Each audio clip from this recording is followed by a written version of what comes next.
Xalqimizda har ko'rganingni Xizr bil degan gap bor. Biz o'zgani qalbini og'ritsak-yu, u esa indamay ketsa. Insonlar orasida qo'lini ko'tarib ulgurmasidan duosi ijobat bo'ladiganlari ham bor. Nahot unutdik. Atrofimizda shunday qo'pollar borki, ularni og'zidan chiqayotgan so'zlardan hayratga tushasan kishi.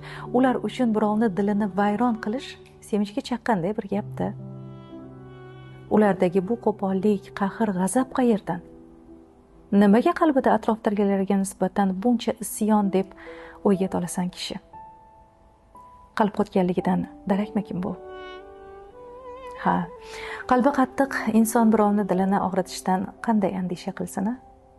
Nima bo'lganda ham inson o'zini jahlini qo'lga ola olmasligi uni zaifligidan dalolat beradi. Odam o'z ichki olamini tashqariga chiqarmasligi bu uning aql idroki, ichki kuchidan darakdir. Zahrini atrofdagi begunohlarga sochgan emas, balki o'zini idora etgan inson dono.